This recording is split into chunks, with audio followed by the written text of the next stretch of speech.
ശരിക്കും മെന്റൽ ആണല്ലോ. കുറച്ച് ദിവസം നീ നല്ല കാര്യം ചെയ്തപ്പോ ഞാൻ കരുതി നിന്റെ ബ്രെയിൻ വർക്കായി തുടങ്ങിയെന്ന്. പക്ഷെ ഇല്ല തനു, വീണ്ടും എല്ലാം പഴയ പോലെ തന്നെ. വീണ്ടും ആ പഴയ തനുവായി. തന്നെ നീ എന്താ ഇങ്ങനായി പോയത്? നിന്റെ പ്രോബ്ലം എന്താ? ഐ മീൻ, ഒരു കാര്യവും നീ നേരെ ചെയ്യില്ലേ? ഏട്ടന്റെ മൂഡ് നീ ഇല്ലാതാക്കി. നിങ്ങൾ ചേട്ടന്റെ അനിയത്തിയുടെയും പ്രോബ്ലം ഇതാ. മറ്റുള്ളവരുടെ എഫേർട്ട് ഒന്നും കാണില്ല, കുറ്റം മാത്രം കണ്ടുപിടിക്കാൻ മിടിക്കരാ. നിന്റെ എഫേർട്സ് കണ്ട് ഞാൻ ഡാൻസ് കളിക്കണോ? എൻഡ് റിസൾട്ട് എന്താ സ്വീറ്റ് ഹാർട്ട്? നോക്ക്, ഇതുപോലെ നിങ്ങൾ രണ്ടുപേരും എന്നെ വഴക്ക് പറഞ്ഞോണ്ടിരിക്കുക.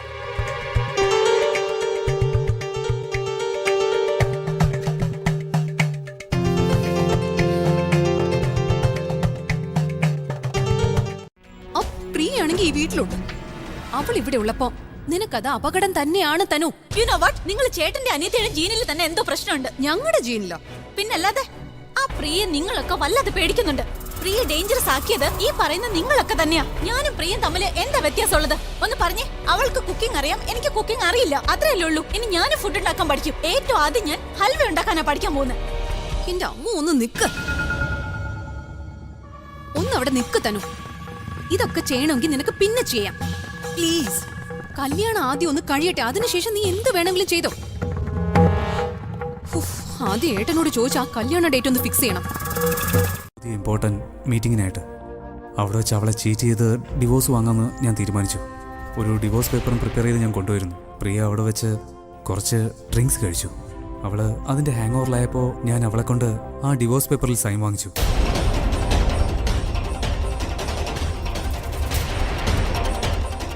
ഇഷ്ടമില്ലാതിരുന്നിട്ട് കൂടി എനിക്കിതൊക്കെ ചെയ്യേണ്ടി വന്നു പ്രണവ്. ഇനി നീ പറ, ഞാൻ എന്താ ചെയ്യേണ്ടത്? എനിക്ക് അവളെ ഒന്ന് ഫേസ് ചെയ്യാൻ പോലും പറ്റുന്നില്ല. മനസ്സ് എന്തോ ഒരു ഫീലിങ്സിലോട്ട് പൊയ്ക്കൊണ്ടിരിക്കുക. ഗിൽറ്റ് കൂടുന്തോറും എനിക്ക് എന്നോട് തന്നെ ദേഷ്യം കൂടി വരുവാടാ. എത്ര ആലോചിച്ചിട്ടും പിടികിട്ടുന്നില്ല എന്താ ചെയ്യേണ്ടതെന്ന്. ഇന്നലെ നടന്നതെന്നും പ്രിയയ്ക്ക് ഇതുവരെ മനസ്സിലായിട്ടില്ല. അതൊക്കെ അറിഞ്ഞു കഴിയുമ്പോൾ ഞാൻ അവളെ എങ്ങനെയാടാ ഫേസ് ചെയ്യുക? നീ ഒന്ന് പറഞ്ഞതാ പ്രണവ്. പോലും കഴിയുന്നില്ല. ഇന്നലെ എന്താ സംഭവിച്ചെന്ന് നിന്റെ അടുത്ത് ചോദിച്ചറിയാൻ വന്നതാ ഞാൻ എങ്ങനെയാ ചേച്ചിയോട് ഇതൊക്കെ പറയുന്നത്? കുറച്ചു മുൻപ് അവരുടെ ബന്ധത്തിനൊരു പോറൽ പോലും ഏൽക്കില്ല എന്ന് വാക്ക് കൊടുത്തതാ ഞാൻ. എന്നിട്ട് ഇതൊക്കെ എങ്ങനെയാ അവരോട് പോയി പറയുന്നത്? എനിക്കൊന്നും മനസ്സിലാവുന്നതേ ഇല്ല. എന്തൊക്കെ ഈ സംഭവിക്കുന്നത്? അഭി, നീ ചേച്ചിയുടെ ലോകമായിരുന്നു. നിന്റെ പൈസ പിന്നെ പ്രോപ്പർട്ടി ഒന്നും വേണ്ട, നിന്റെ സ്നേഹം മാത്രം മതിയായിരുന്നു ആ പാവത്തിന്. ആ പ്രതീക്ഷയിലാണ് പ്രിയേച്ചി തിരികെ വന്നത്. പക്ഷെ നീ എല്ലാ വിശ്വാസവും തകർത്ത് കളഞ്ഞില്ലേ അഭി? ആ ലോയർ ഉറപ്പായും അതിനായിരിക്കും വന്നിട്ടുണ്ടാവുക. ഓ ഗോഡ്, ഇതെന്താ ഈ സംഭവിച്ചത്? ഇന്നലെ രാത്രി ഇവിടെ എന്തൊക്കെയാ ചെയ്തതെന്ന് അവൾക്ക് ഓർമ്മയില്ല. അത് അവൾ എന്നോട് ചോദിക്കായിരുന്നു. ഓർമ്മയില്ലെന്ന് പറഞ്ഞാ ഒന്നും ഓർമ്മയില്ല. ബൈ ദ വേ, നിനക്കെന്താ അതിൽ ഇത്ര ഇൻട്രസ്റ്റ് എനിക്കല്ലേ ആ ഡയമണ്ട് നെക്ലസില്. ആക്ച്വലി തനു, പ്രിയ എന്നോട് ഇന്നലെ എന്തൊക്കെയാ നടന്നതെന്ന് ചോദിച്ചപ്പോണ്ടല്ലോ, ഞാൻ ആ അവസരം മുതലെടുത്തിട്ട് ഒരു സ്റ്റോറി അങ്ങ് ഉണ്ടാക്കി പറഞ്ഞു. എന്നിട്ട് പറഞ്ഞു അവൾ എനിക്കൊരു ഡയമണ്ട് നെക്ലസ് സമ്മാനമായിട്ട് തരാന്ന്. പക്ഷെ എന്ത് ചെയ്യാനാ, എല്ലാം എന്റെ വിധി. പക്ഷെ പ്രിയ ആ സ്റ്റോറിയിൽ അവൾ തോറ്റുപോയ കാര്യം മാത്രം അറിഞ്ഞിട്ടുണ്ടാവില്ല. ഇനി നല്ല രസമായിരിക്കും. ഇനി ഞാൻ ഇന്നലത്തെ കഥ അവളോട് ഇൻട്രസ്റ്റോട് കൂടി പറഞ്ഞു കൊടുക്കും.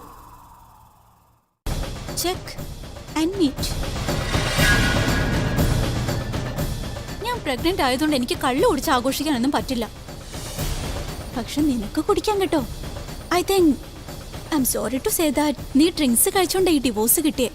സോ ഇനി ആ ഡ്രിങ്ക് നിനക്ക് നിന്റെ ജീവിതത്തിൽ ഇഷ്ടം പോലെ കുടിക്കാം.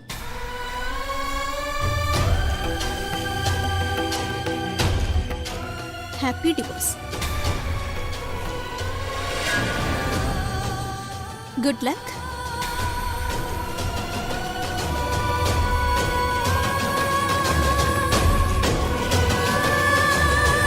അവളുടെ സ്ഥാനത്ത് ആ ക്രൂരയായ തനുവിനെയും അവളുടെ അച്ഛനാരെന്നറിയാത്ത കുഞ്ഞിനെയും കണ്ട് ഞാൻ ഇവിടെ കടന്ന് ചാകണോ?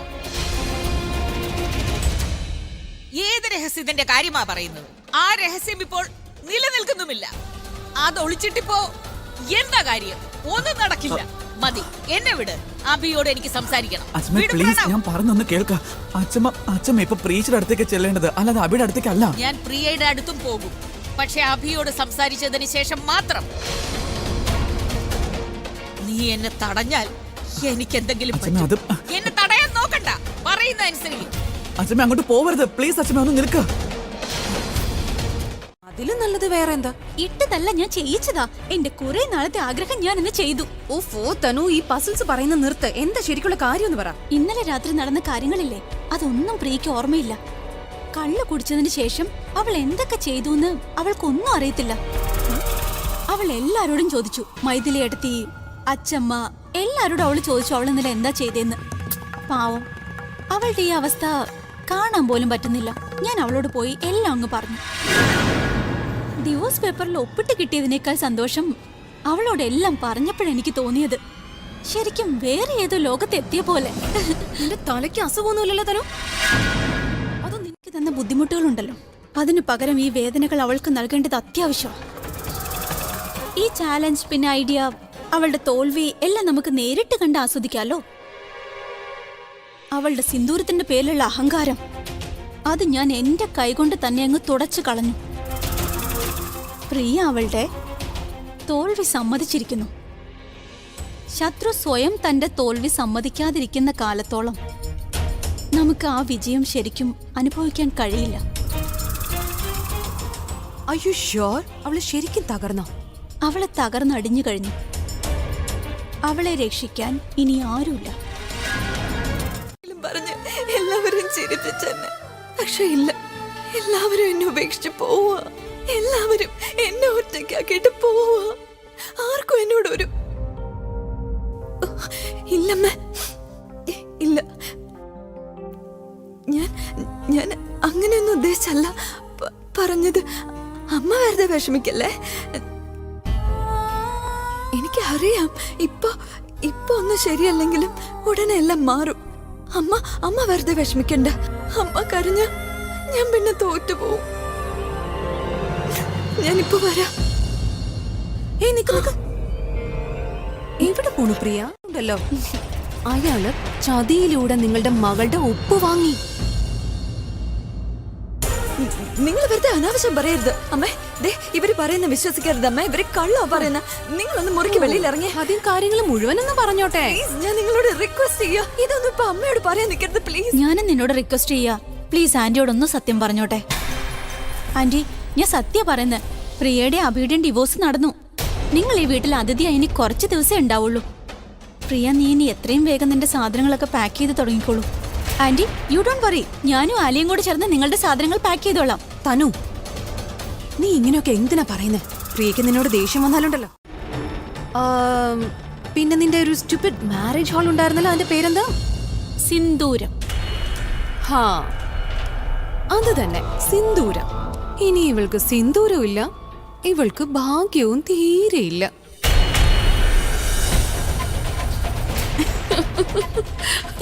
ശരി തനു, ലെറ്റ്സ് ഗോ. നിന്റെ കല്യാണം പ്ലാനിങ് ചെയ്യാനുള്ളത്. ഇവള് ഇവിടെ ഇരുന്ന് കരയട്ടെ. എത്ര കൂടുതൽ കരയുന്ന അത്രത്തോളം വേദന കുറഞ്ഞിരിക്കും, റൈറ്റ്? അപ്പൊ ഞങ്ങൾക്ക് നല്ല രസം തോന്നും. ബൈ. ബൈ.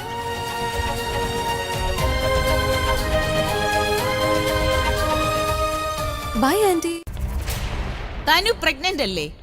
എന്നിട്ട് അവളെയും ഇവിടെ താമസിപ്പിച്ചു. ഞാൻ വൃദ്ധയാണ്. എന്റെ രോഗകാര്യങ്ങളെല്ലാം അവൾ അന്വേഷിച്ചു, എനിക്ക് വേണ്ടതെല്ലാം ചെയ്തു തന്നു. എന്നിട്ടും എന്നെ വീട്ടിൽ നിന്ന് പുറത്താക്കിയില്ല. എല്ലാവരും അവളെ ശത്രുവായി കണ്ടു. പക്ഷേ അവളുണ്ടല്ലോ, നിന്റെ ശത്രുക്കളിൽ നിന്ന് രക്ഷിച്ചു. അത് നിനക്ക് മനസ്സിലാക്കാൻ പറ്റിയില്ലേ? എല്ലാത്തിനും മുമ്പ് രാജിന്റെ സത്യാവസ്ഥ പുറത്തു കൊണ്ടുവന്നു. ആലിയയുടെ സത്യാവസ്ഥ എല്ലാവരുടെയും മുന്നിൽ തുറന്നു കാട്ടി. നിനക്ക് വേണ്ടി അവൾ സ്വന്തം അനുജത്തിയുടെ ജീവൻ നഷ്ടപ്പെടുത്തി.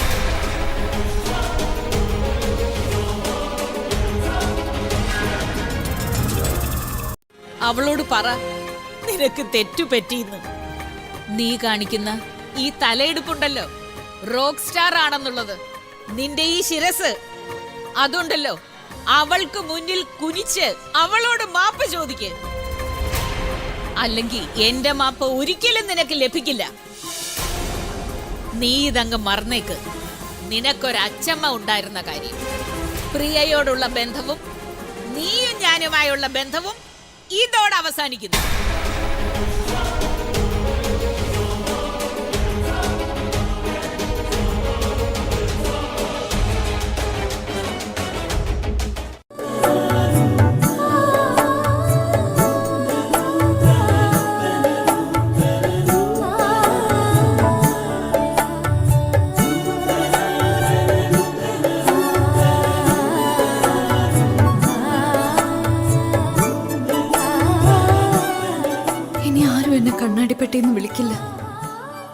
ആരും ബലൂണെന്നോ മുഖാമ്പോന്നും വിളിക്കില്ല.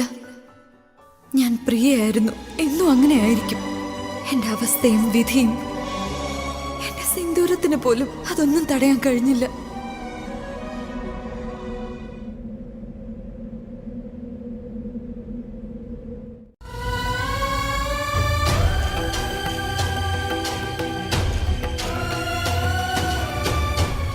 എന്തിന്?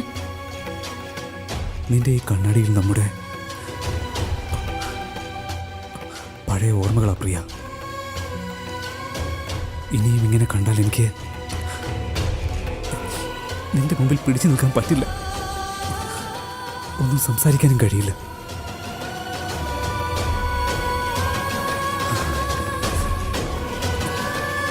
പ്ലീസ്.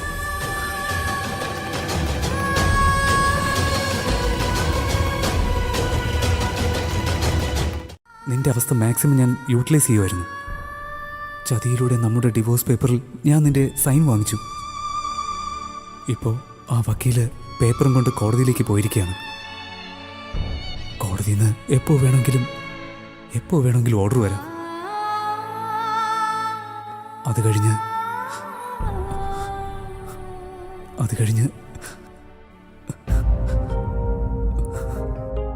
എപ്പോൾ വേണമെങ്കിലും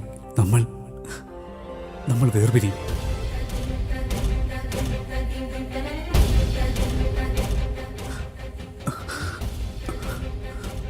ഇനി വേണമെങ്കിൽ നീ തിരിഞ്ഞോ.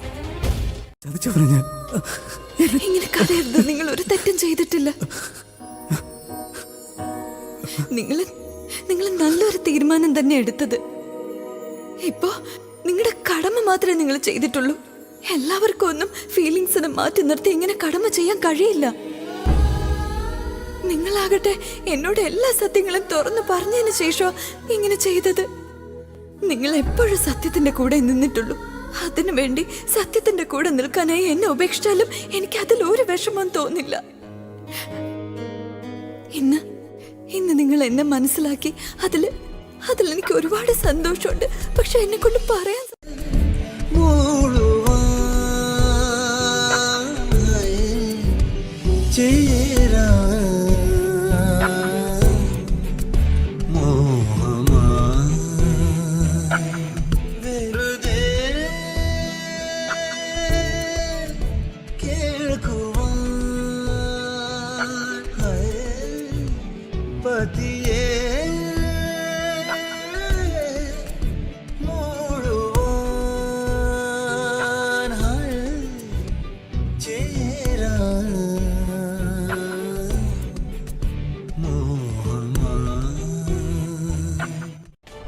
പക്ഷെ ഈ പിക്ചർ ഉണ്ടല്ലോ, ഇത് കംപ്ലീറ്റ് ആയി തോന്നില്ല.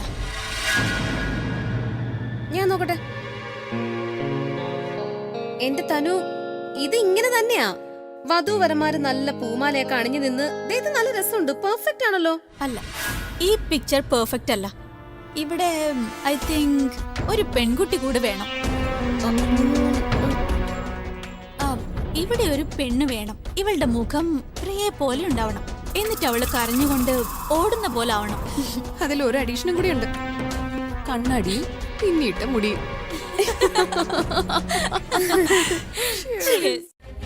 തെറ്റാന്ന് അറിഞ്ഞിട്ടും സത്യത്തെ മറച്ചുകൊണ്ട് ഞാൻ നിന്നെ ചതിക്കായിരുന്നില്ലേ പ്രിയ? കിട്ടാവുന്നതിൽ വെച്ച് ഏറ്റവും വലിയ ശിക്ഷയാണ് എനിക്ക് കിട്ടാൻ പോകുന്നത്.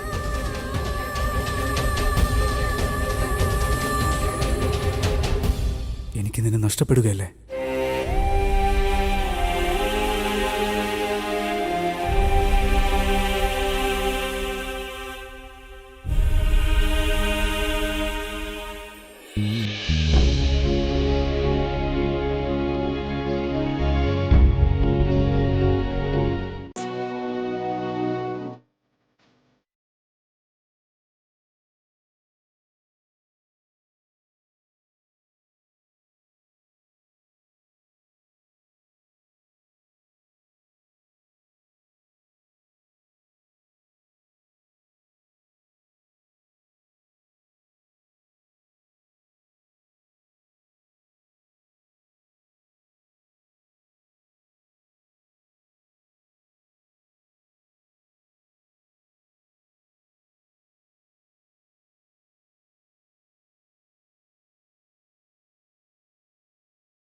I M sorry. Excuse me.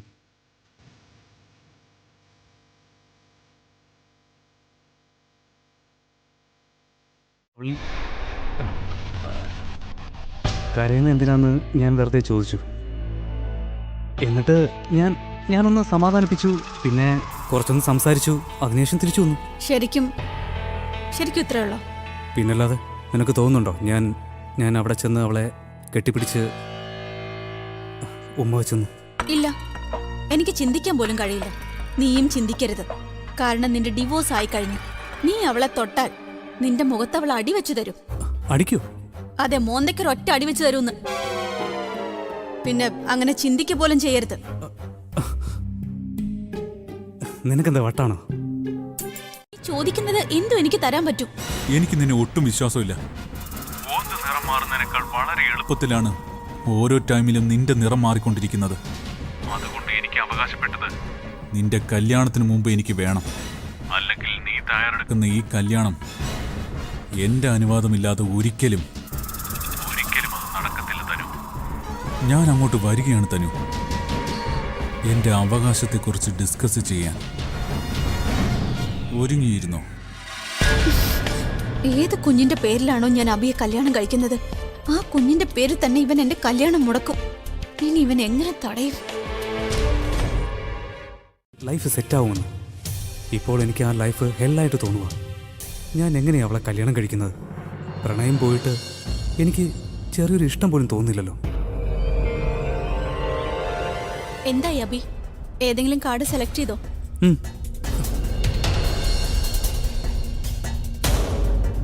വാവ് അബി, ഇത് വളരെ നല്ല കാർഡാണ്. കല്യാണത്തിന്റെ തുടക്കം നീയെ സെലക്ട് ചെയ്തേക്കുന്നേ. നോക്കിക്കോ, നമ്മുടെ കല്യാണം പെട്ടെന്ന് നടക്കും. ഞാൻ പോയി ഇതെല്ലാരെയും കാണിച്ചിട്ട് വരാം. ഓക്കെ? തനുവിനെ പരിചയപ്പെടണ്ടായിരുന്നു തോന്നുമോ ഇപ്പോൾ? എന്നാൽ പിന്നെ എൻ്റെ ലൈഫിൽ പ്രിയ മാത്രമായിരുന്നേ.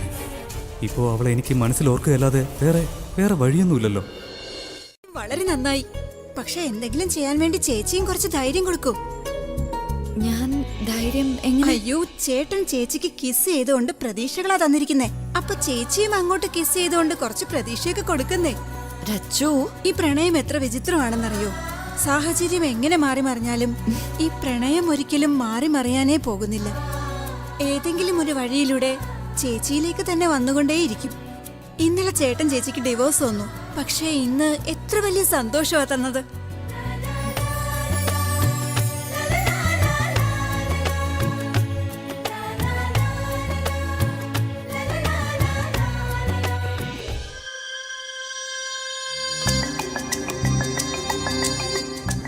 വക്കീൽ സാർ, ഒരു മിനിറ്റ്.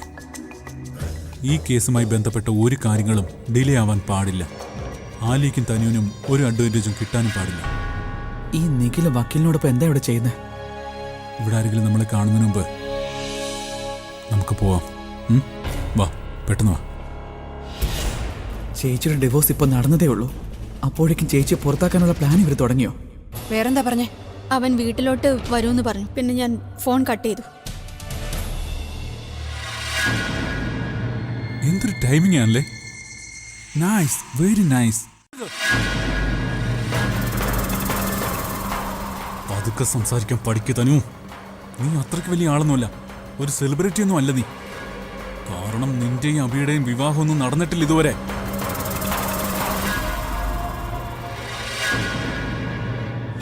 അവളുടെ സംസാരം കണ്ടില്ലേ? അഹങ്കാരം കണ്ടില്ലേ? നീ ചെയ്യുന്നതൊക്കെ ഉണ്ടല്ലോ, ഇതെല്ലാം ഞാൻ കാരണം മാത്രമാണ്. മനസ്സിലായോ? നീ നേരത്തെ പറഞ്ഞ ആ തെറ്റില്ലേ, അത് കാരണമാണ് നീ ഇങ്ങനെ കിടന്ന് പറക്കുന്നതും ഇതുപോലെ അഹങ്കരിക്കുന്നതും.